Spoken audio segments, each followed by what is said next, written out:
Vamos juntos ler uma porção bíblica que está registrada no primeiro livro de Gênesis, no capítulo de número 37. Hoje vamos conversar a respeito da história de José. Temos falado sobre os heróis da fé, como já fomos edificados através dessa série. E hoje, tanto neste momento quanto à noite, seremos ministrados a partir do exemplo de José, daquilo que a sua vida tipifica, para onde a sua vida aponta, é claro, para o exemplo maior que é Cristo Jesus. Mas eu quero convidar você a pensar na vida de José a partir da soberania de Deus. Como a soberania de Deus se revelou na vida de José. Portanto, aí está o nosso título, José, uma história que revelou a soberania de Deus. Vamos ler o texto. Habitou Jacó na terra das peregrinações de seu pai, na terra de Canaã. Esta é a história de Jacó. Tendo José 17 anos, apacentava os rebanhos com seus irmãos. Sendo ainda jovem, acompanhava os filhos de Bila e os filhos de Zilpa, mulheres de seu pai, e trazia más notícias deles a seu pai. Ora, Israel amava mais a José que a todos os seus filhos, porque era filho da sua velhice, e fez-lhe uma túnica talar, uma túnica com várias cores, de mangas compridas. Vendo, pois, seus irmãos que o pai o amava mais que a todos os outros filhos, odiaram-no e já não lhe podiam falar pacificamente.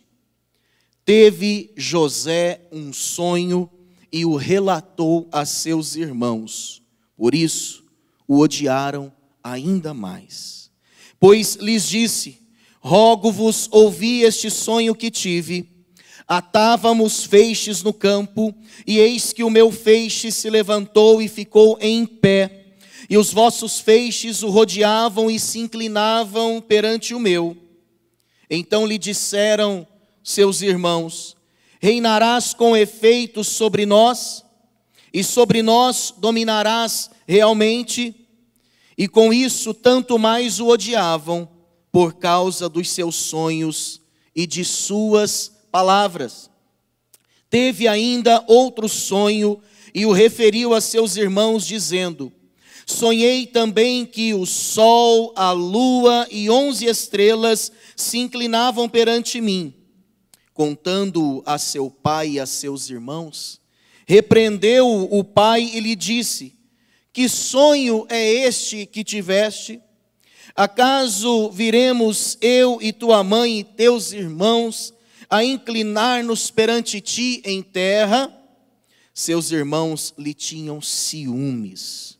O pai, no entanto, considerava o caso consigo mesmo.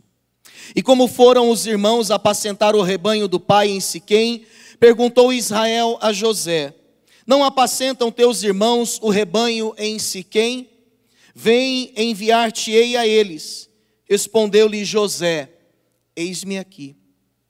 Disse-lhe Israel: vai agora e vê se vão bem teus irmãos e o rebanho, e traze-me notícias. Assim o enviou do vale de Hebrom, e ele foi a Siquém. E um homem encontrou a José, que andava errante pelo campo, e lhe perguntou: que procuras? Respondeu: procuro meus irmãos, dize-me, onde apacentam eles o rebanho? Disse-lhe o homem: foram-se daqui, pois ouvi-os dizer: vamos a Dotã. Então seguiu José atrás dos irmãos e os achou em Dotã. De longe o viram e antes que chegasse conspiraram contra ele para o matar. E diziam um ao outro: vem lá o tal sonhador. Irmãos e irmãs, crer na soberania de Deus não é uma mera opção para a vida cristã. Na verdade, nós estamos diante de uma das principais bases para desenvolvermos uma vida espiritual saudável. Como é importante crermos na soberania de Deus. Soberania não se entende, mas se aceita. É fundamental que você entenda que Deus, Ele é soberano na criação. Deus, Ele é soberano na provisão. Deus, Ele é soberano na redenção. E Deus, Ele é soberano no julgamento. Nada escapa ao seu controle. Tudo permanece de forma clara e patente diante dos olhos atentos de Deus. A história desse jovem, José, filho de Jacó com Raquel, fica ainda mais fascinante quando vista pelas lentes da soberania de Deus e da sua providência manifesta na vida desta família. Aliás, irmãos e irmãs, tudo fica mais tranquilo, tudo fica mais leve, tudo fica mais belo quando nós olhamos a vida por esses óculos da soberania de Deus. Coloque esses óculos. Se permita ver aquilo que está acontecendo hoje com você. E até mesmo aquilo que já aconteceu em sua história. A partir da soberania de Deus. Porque seria muito difícil imaginarmos o contrário disso. Pense que você está em um avião e você fica sabendo que o comandante, ele não tem sequer 10 horas de voo. Ele é um iniciante. E ele ali foi colocado para passar por um teste. Como você se sentiria? Sabendo que no comando desta aeronave está um amador. Talvez essa seja uma das piores sensações que um ser humano possa enfrentar, o medo de saber que a sua segurança não depende dele, mas depende de alguém que não tem competência suficiente para dele cuidar. Quando nos permitimos dominar pela ansiedade, pelo medo, pela insegurança, pelo desespero, muito possivelmente há uma crise de fé na soberania de Deus. Quando a nossa fé está aliançada com a soberania de Deus, nós descansamos mesmo nas situações mais tensas. Portanto, esse estudo de hoje, ele nos fará atestar, comprovar que servimos a um Deus que é Senhor da história, é perfeito em tudo aquilo que faz, bendito e exaltado seja o seu nome. Em primeiro lugar, Deus é soberano. E a partir da sua soberania, Ele trabalha mesmo nos erros. Deus, em sua soberania, trabalha mesmo nos erros. Você já parou para pensar que a soberania de Deus seria questionável se Ele só atuasse nos acertos e na perfeição humana? Ele justamente é Deus porque Ele faz da maldição bênção. Porque transformou da natureza pecaminosa algo esplendoroso para a sua glória e louvor, por isso Ele é Deus. Nós precisamos entender que o mesmo Deus que está acima dos conchavos humanos, das decisões dos poderosos, Ele também atua a despeito dos nossos erros. Vamos entrar aqui nessa relação de Jacó com seu filho José e possíveis erros que aconteceram no coração e na prática desse pai. E é muito importante entendermos isso, irmãos e irmãs, que Deus, Ele atua a despeito dos nossos erros. Me lembro agora do texto de Mateus 7, quando Jesus disse aos seus discípulos: se vós sois maus, sabeis dar boas dádivas aos vossos filhos, quanto mais vosso Pai Celeste dará o Espírito àqueles que lhe pedirem. Meu irmão, deixa eu te dizer uma coisa, a história de José é a manifestação da soberania de Deus, a despeito dos erros, mas também a despeito da justiça humana. Deus é tão soberano que Ele não se encaixa na sua justiça e não se limita aos seus erros. Como pais, nós podemos acertar muito, mas não vamos descansar nos nossos acertos. Porque a despeito dos nossos acertos, nossos filhos podem escolher caminhos errados. Mas também como pais, nós não vamos nos permitir dominar pelo desespero quando erramos, quando falhamos, quando somos excessivos com os nossos filhos, porque Deus atua além dos nossos erros e os usa para a sua glória e para o seu louvor. A história da família de José é uma história de muitos erros.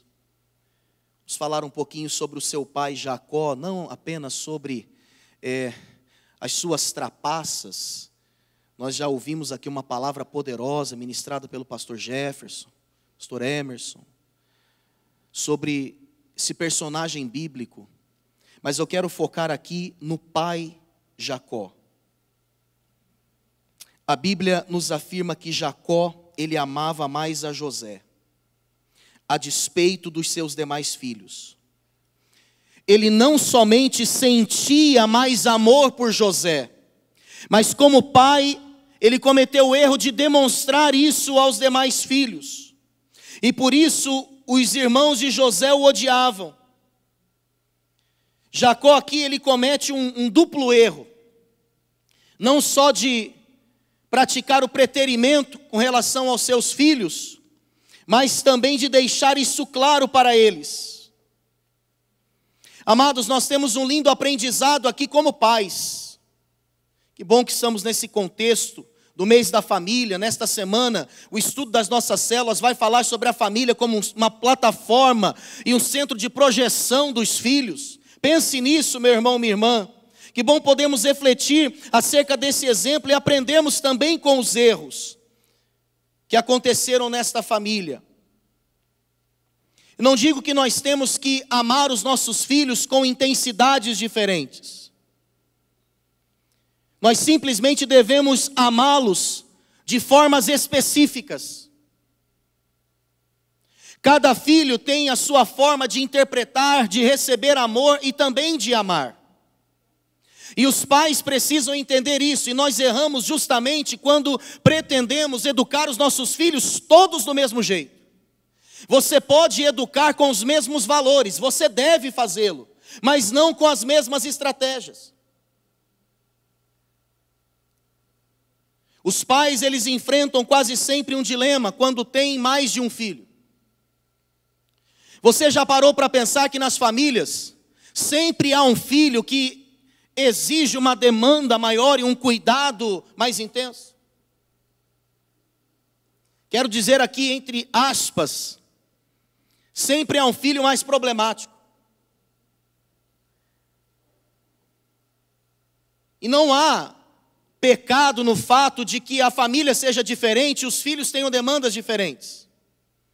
O erro acontece quando nós, como pais, olhamos para esse filho cuja demanda é maior e despendemos toda a nossa energia nesse filho e nos esquecemos também de acalentar o coração daquele que aparentemente está bem. Por que que dentro das nossas famílias um sempre tem que abrir mão por conta do outro? Por que que um dentro das nossas famílias sempre tem que pagar o pato pelo outro? Muitas vezes nós agimos, seja na inocência, porque eu não acredito que os pais tenham maldade nisso. Você que está em casa, pense nisso. Quase sempre estamos perdidos em meio a essas demandas, mas erramos. O erro, ele não se constitui apenas na consciência do homem, mas na sua prática. Se erramos, mesmo não querendo errar, erro continua sendo erro. O duro é que nós vamos enchendo o balde desse filho que tem uma demanda maior, e quem sabe a vasilha daquele outro, que aparentemente está bem, vem se esvaziando.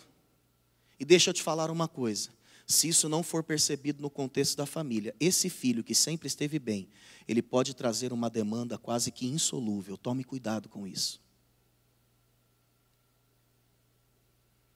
Filhos que estão bem encaminhados também precisam de amor, também precisam de cuidado, também precisam de investimento. Filhos que estão bem também precisam de tempo, também precisam de conversa, também precisam ser orientados, também precisam ser disciplinados. E ambos devem ser lembrados dentro de casa de quem são.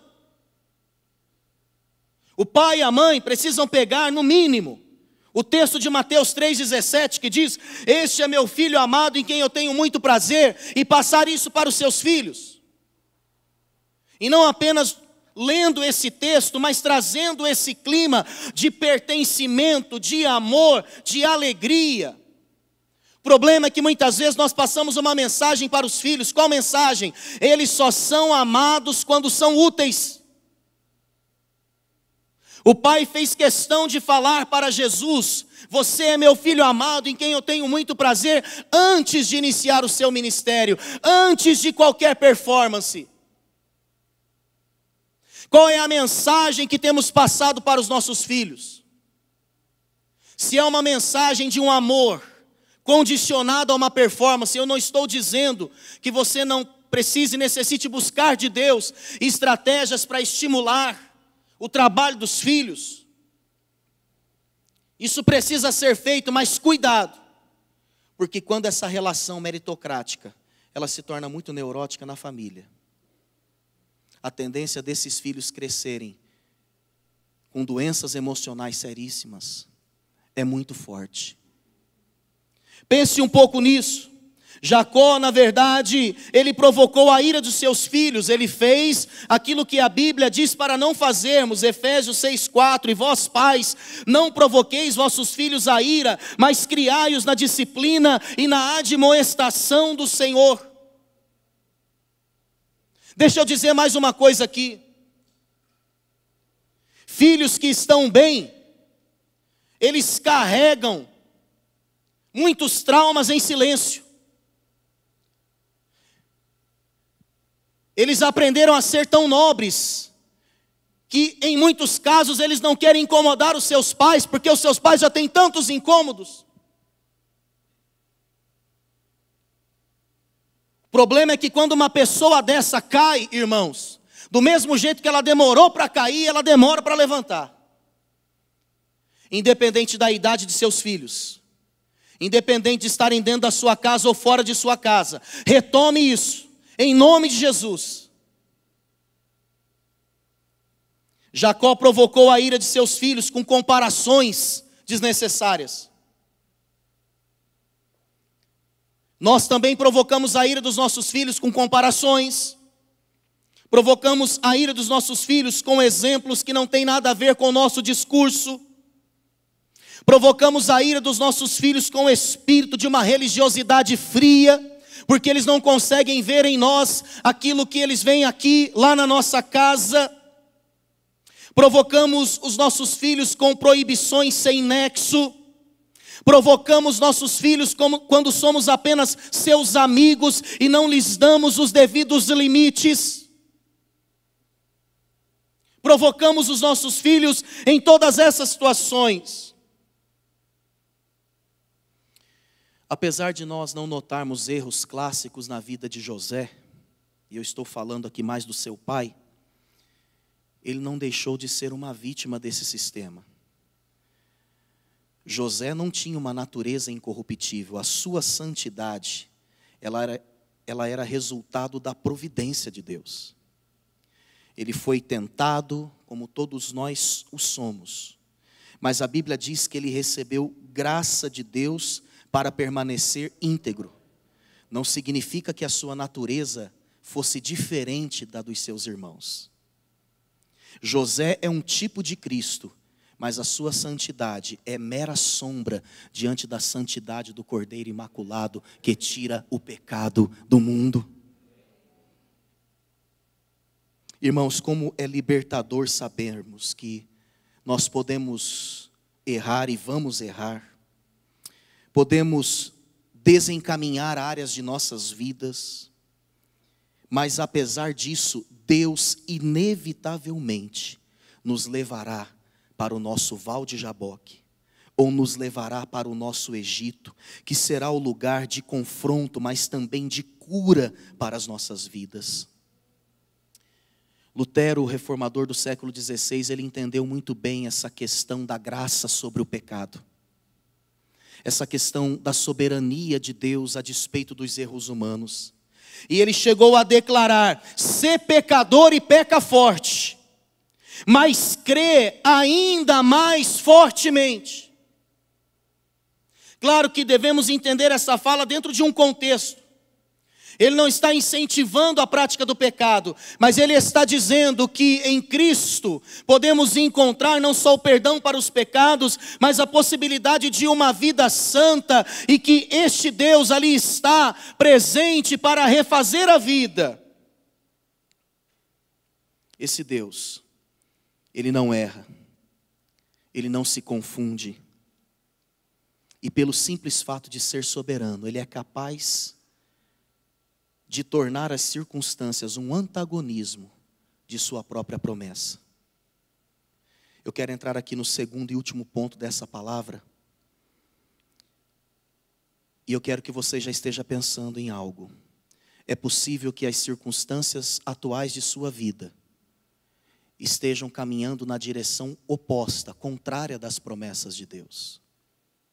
E aí você está pensando: poxa, Deus me prometeu algo, mas eu não vejo sinais do cumprimento dessa promessa nas circunstâncias da minha vida. Parece que está tudo fechado, parece que está tudo travado, parece que está tudo emperrado. Deus é tão soberano que não necessariamente Ele precisa usar as circunstâncias. Às vezes Ele usa. E às vezes a melhor forma de percebermos que estamos no centro da vontade de Deus é passarmos por circunstâncias as mais adversas. Por isso, em segundo lugar, Deus, em sua soberania, Ele trabalha na dor e na tragédia. Deus não só trabalha nos erros, mas Deus também trabalha na dor e na tragédia. Nós sabemos que ter sido o filho predileto trouxe os seus problemas para José. Essa realidade também não é fácil. Essa realidade também não é tão simples. Isso levou esse jovem a ser maltratado, desprezado e até odiado por seus irmãos dentro de sua própria casa. A história de José diz que, por inveja e por ciúmes, os seus irmãos o venderam para uma comitiva de ismaelitas que ia para o Egito, e foi vendido por preço de banana, 20 ciclos de prata. E quando ele entendeu, talvez, que a situação iria começar a mudar para melhor, porque ele estava estável na casa de Potifar, o chefe, comandante da guarda de Faraó, então ele cai numa cilada. Mesmo tendo sido preservado por Deus, ele não cedeu à tentação da esposa de Potifar, mas esse processo de desconstrução, esse processo de esvaziamento, esse processo de dor, de aparente tragédia, continuava acontecendo na vida de José. Nesse intervalo de praticamente 13 anos, entre o sonho que ele teve e o cumprimento da promessa, José viveu um processo de dor. Um jugo que em alguns momentos parecia ser insuportável. E às vezes, quando nós passamos por momentos muito difíceis, nós somos tentados a nivelar a vida por baixo, e nós precisamos ajustar as nossas expectativas às expectativas de Deus. Mas a mais profunda dor não compromete esses altos lugares que Deus já reservou para você. Então preste atenção para os detalhes da promessa de Deus para a sua vida, porque o cumprimento dela não é tão somente a estabilidade da casa de Potifar. Deus tem algo maior. E como é importante nós pensarmos nisso com temor e tremor diante de Deus. Às vezes, irmãos e irmãs, a providência de Deus, ela se revela da forma mais difícil, mas ela se revela. Ela pode se revelar na tragédia, nos acontecimentos aparentemente desconectados, nas situações que aparentemente deram errado. Voddie Bauchman Jr., um pastor africano, afirma o seguinte: a providência de Deus não abrange apenas essa frase, essa foi por pouco. Assim, a providência de Deus é a chave para interpretar corretamente a vida de José. Não somente seu final feliz, mas todo o processo doloroso pelo qual passou, inclusive a traição. Pense nisso. Apesar de toda essa situação, os olhos de Deus continuavam sobre a vida deste homem. O texto de Gênesis 38 diz que José foi fiel a Deus e ao seu Senhor, mas mesmo assim ele foi para a prisão. Ali, José aparentemente estava esquecido e ele entra numa outra fase de sua dor. A primeira foi a exclusão dos seus irmãos e a segunda foi a solidão, que com certeza ele transformou em solitude.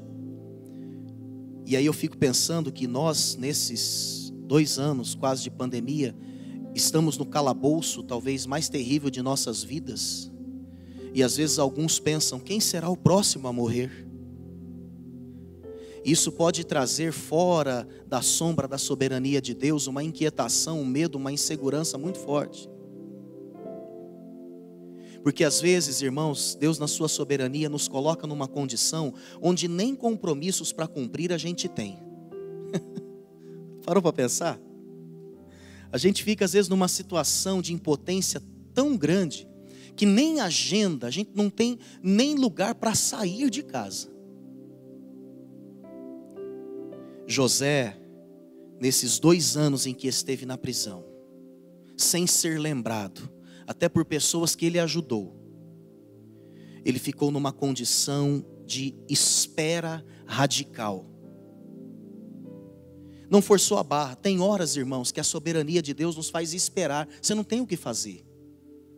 Além de orar, além de adorar, além de bendizer, além de exaltar, além de recobrar as promessas do Senhor. O pastor Hernandes, ele fala de 6 tipos de dores enfrentadas por José.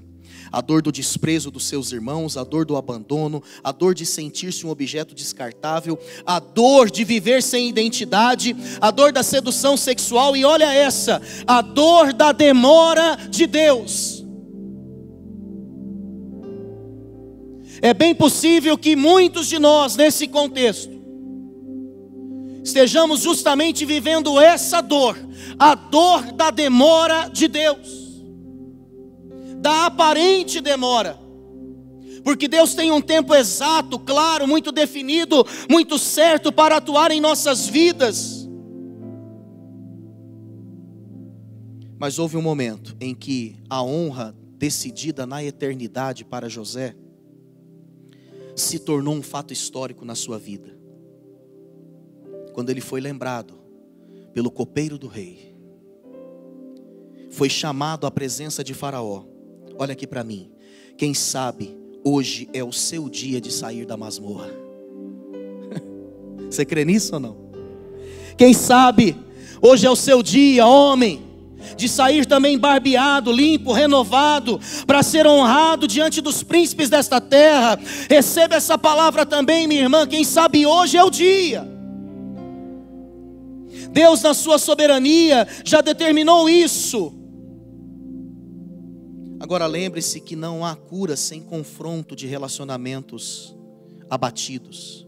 O pastor Diogo hoje à noite ele vai dar continuidade a esta palavra.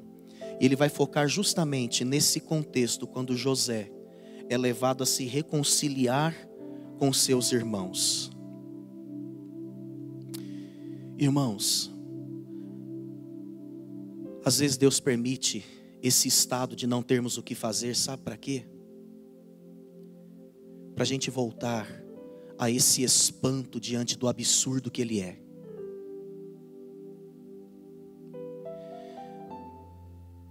Esses dias eu ouvi a entrevista de um pastor, para aquele ator brasileiro Lázaro Ramos, que perguntou para esse pastor: quem é Deus? O que é Deus? Ele disse: Deus é o amor encarnado. Ah, mas isso parece meio clichê. E aquele pastor disse: olha, Deus, ao mesmo tempo em que é tão simples, Ele também é absurdo. Ele sempre será mistério. E esse absurdo sempre vai exigir um silêncio que não se entende diante da sua santidade. Deus, neste momento, trata a nossa vida no meio dessa circunstância toda, desses fatos aparentemente desconectados, para que a gente possa entender que Ele continua soberanamente no controle da nossa história e de todo o universo.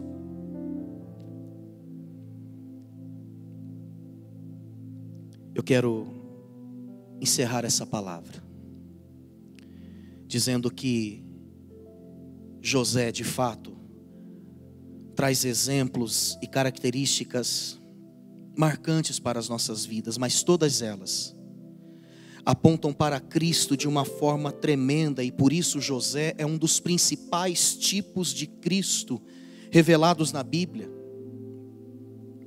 Pastor Hernandes, nessa pregação que eu já citei, a triunfante providência de Deus na vida de um homem, ele diz: a vida de José é uma das mais lindas histórias da Bíblia. Ele foi um homem fiel aos seus pais, aos seus superiores, fiel a Deus. Ele foi fiel na adversidade e na prosperidade. Ele viu Deus transformando suas tragédias em triunfo. Ele foi o mais próximo tipo de Cristo na Bíblia. Amado pelo pai, invejado pelos irmãos, vendido por 20 moedas de prata, desceu ao Egito em tempos de prova, perseguido injustamente, abandonado pelo amigo e exaltado depois da aflição, se tornou o salvador do seu povo. Todos esses exemplos apontam para a vida de Jesus, em quem não houve falha. Ele foi como ovelha muda para o matadouro, cordeiro sem defeito, imaculado, diz a palavra, que assumiu o nosso pecado para nos salvar. Pense nisso: o dono do universo se fez pobre para nos tornar ricos, suprindo todas as nossas necessidades, não só de pão, mas também de salvação, diz a palavra. Em Cristo a soberania divina se fez carne, se fez humana, Ele se esvaziou para nos encher. A sabedoria excelsa de Deus veio até nós, o Verbo se fez carne e habitou entre nós, e vimos a sua glória. Ó, quão grande e profunda dor e tristeza sofreu nosso Senhor. Como cantamos esses dias: como a flor machucada no jardim, morreu por mim, por você, pensou em nós, nos amou. Meu irmão, vamos mudar os nossos óculos. Vamos passar a enxergar a nossa vida a partir das lentes da soberania de Deus. Ainda que você esteja no calabouço ou mesmo no trono, jamais tire esses óculos da sua vida, porque eles garantirão leveza, eles garantirão paz, tranquilidade e um coração que se mantém adorador. Fique em pé, nós vamos orar, agradecer ao Senhor pelo privilégio de estarmos aqui nesta manhã. Pai, te agradecemos pelo dom da vida, por tua misericórdia e graça. Obrigado, Senhor, por tua soberania, que nos faz entender a dor, a tristeza ou mesmo a tragédia como um meio de glória do teu santo nome. Senhor, obrigado porque, apesar de nós e dos nossos erros, o Senhor também age soberanamente, nos levando a um fim proveitoso. Se temos que passar pelo Val de Jaboque como Jacó passou, ou pelo Egito como José, que o Senhor nos capacite, que esse tempo seja um tempo de cura, de restauração, de restituição, de avivamento e de providência divina e eterna para a nossa família, por todas as gerações que ainda virão, Pai. Ensina-nos a sermos pais que amam segundo o teu amor. Cura os relacionamentos entre pais e filhos e faz de nossas casas plataformas de envio, de homens e mulheres curados para a tua glória e para o teu louvor. É a nossa oração, Senhor, agradecidos, no nome poderoso de Cristo Jesus. Amém.